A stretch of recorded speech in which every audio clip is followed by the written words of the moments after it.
All right, here's the Reince Priebus interview on Face the Nation. And Reince Priebus is a spineless piece of crap. And I'm going to point out a couple of things that have led me to my opinion, which I've held for a long time. And we're back with the chairman of the RNC, Reince Priebus. Mr. Chairman, on Friday, Donald Trump said he no longer believes that Barack Obama was born somewhere other than the United States. For 5 years, though, he spent a lot of time on this issue, and he now says that he's the one who was out there just trying to put this rumor to rest. Do you really believe that's what he was doing for 5 years? Well, I think that it was something that got started in the 2008 presidential campaign, whose fault it was, Hillary Clinton herself, her supporters, her interns, her staffers. Clearly, it was something that was circulating in 2008. Yeah, but see, you guys hate doing research because it actually started in 2004 by the person who ran against Obama for the Senate seat in Illinois. He was a Republican. That's where it started. I'm agreeing with you that he took it further. He took it further, right, and he brought it into the public debate even more so than what was brought in 2008. However, the point is, people are asking him about it.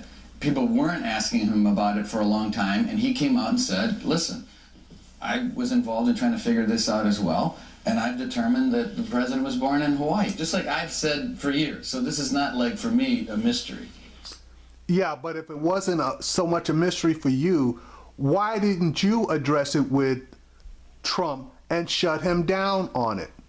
So, no, you guys loved the fact that he was pushing this because it was helping you guys.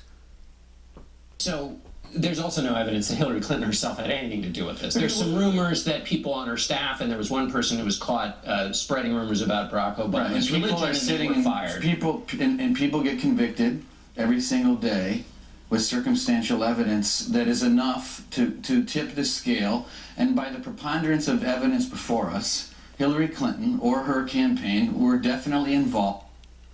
Okay, and people are found not guilty on circumstantial evidence because the amount of circumstantial evidence does not lead one to the conclusion that you are trying to draw. So you can bring up all this little crap that's underneath. The bottom line is Trump was the birther-in-chief, and he held that position for 5 years.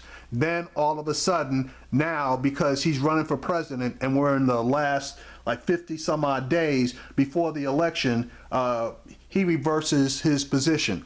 Why? Because you can't convince me that before Friday, that was his position. Okay, I believe that his people forced him, if you can force Donald Trump to do anything, but they pointed out to him that he was going to get demolished in the debates if he didn't try to at least knock down this issue somewhat.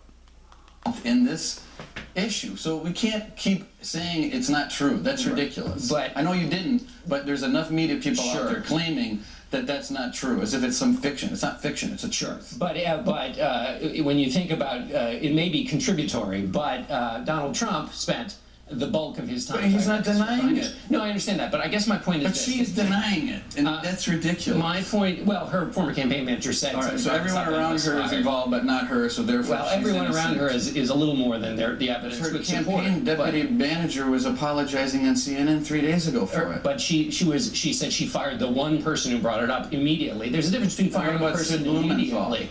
What about Sid Blumenthal? Was he involved or not? Well, let's assume that he was. So you have a person. So you have a person spreading rumors, and then you have somebody making a 5-year crusade, holding press conferences, and spending money. Here's my question to you, which is not to figure out the details anymore, but to ask you this question. Donald Trump said Republicans love this idea in 2011 when he talked about it, and congratulated himself for reinvigorating the investigation of it.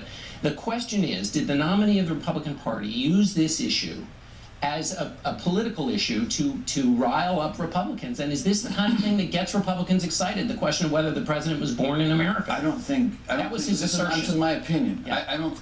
And he was right. He was absolutely right. I think Donald Trump was thinking about 2016 and 2011. It was Donald Trump That's a lie, Rance. Donald Trump had been thinking about running for the presidency at that point in 2011, he had been thinking about running for the presidency for the 4 preceding years. So you can't say that he wasn't thinking about Donald Trump running for president. Now, you want to try to throw a date on it. No, I agree with you that he wasn't thinking about running for presidency in 2011, for the 2016 presidency in 2011, but he damn sure was probably thinking about running for president in 2012. Okay, so no, you're trying to camouflage things, and I'm not buying it. An issue that he was interested in. It was an issue that I believe, and I think the preponderance of evidence shows Hillary Clinton started it. And that's a lie. After getting this issue resolved, he proclaimed on Friday that he believed that the president was born in America, just like I have as chairman of the Republican Party, and I never believed that he wasn't born in the United States of America. If you didn't believe that, why didn't you shut Donald Trump down back in 2011?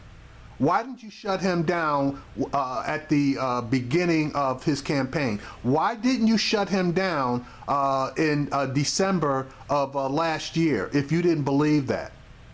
No, you kept your mouth shut because you know that was a blood in the water argument for your supporters, and it was going to get them out there. So you're full of shit. We'll have to hold it right there. We'll take a commercial break.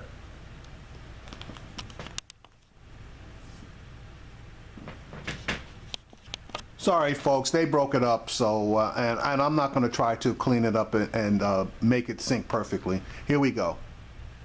Reince Priebus. So we'll leave the previous issue. You once said that the way the Electoral College works, Democrats just have to be good, Republicans need to be nearly perfect. Is Donald Trump running a nearly perfect campaign? Well, let me tell you something. I know this will be a fascinating year for everybody, and we all know that. But I have been, and I think people need to get outside this beltway and get on the road. If they were to see what I would see, I see one of the greatest ground game movements on the ground, meaning people coming to events, 20,000 in Middle Pennsylvania, 22,000 in Seattle. This is probably one of the biggest movements as far as people across this country in modern history. And so while everyone loves to analyze Donald Trump all day long, 24/7 on cable, I think people have to look at what the facts are. Yeah, I think so too. And what drives me crazy about guys like this is that they do not look at recent history. Romney was pulling huge crowds as well. Maybe not the size of the Trump crowds, but he was pulling huge crowds to the point that he believed the hype, just like Donald Trump believed the hype because of the huge crowds. Donald Trump doesn't realize that the fact that he was a TV celebrity has a lot to do with the sizes of the crowds that he's pulling. But, you know, I digress.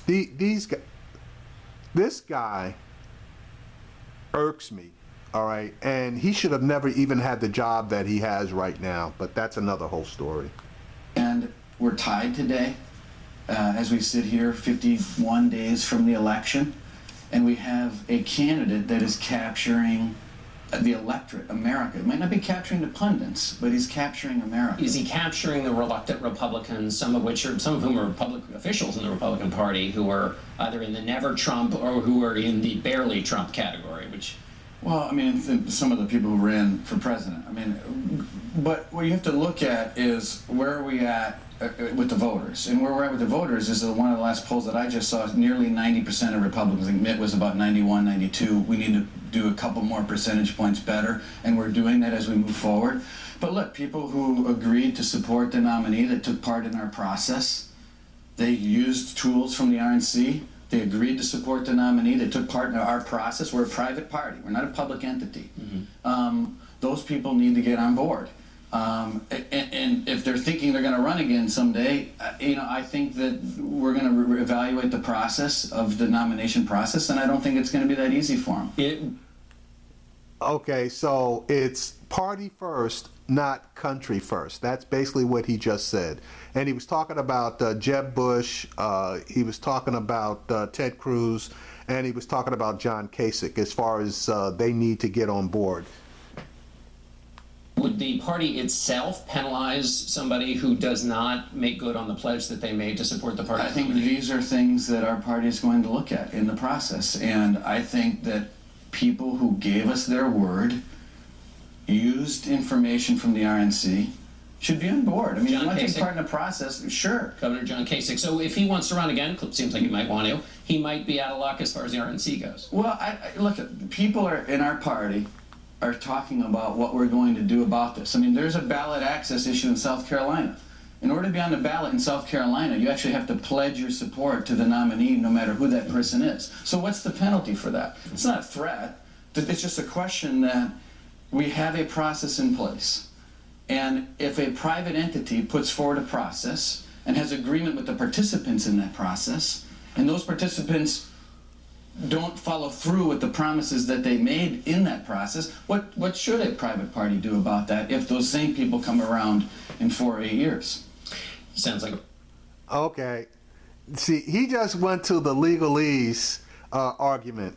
Let me add this. If your candidate does something that's reprehensible, okay, are you still supposed to be held to that promise that you made? That is the question. The answer is no. brushback pitch. But let me ask you one last question. Donald Trump said at one point the debates were rigged because the nights they were on, he's claimed the moderators are rigged. You've been a part of this process. Has the process been fair? Does it feel fair to you at this point? Well, there are two parts of that. I mean, as far as our party is concerned, I think I've been straight up and fair the whole way through, and I think people have evaluated what we've done, and I think people understand that I think I played it straight down the middle from the beginning to the end. I do think the media, especially in the cable 24/7 world, is totally obsessed with negative 6-minute segments on Donald Trump, no matter what it is, and I think that part of it is very unfair. But the debate part, so far as the nights that's happening, who the moderators are, all that, it's all seems fair to you, or? I think it's square, and I think people are ready to move forward and move on with this, and I think, that first debate is going to be probably one of the biggest events in the history of presidential politics. All right, Mr. Chairman, thanks so much for being with us. You bet. Reince Priebus is a mealy-mouthed, spineless coward.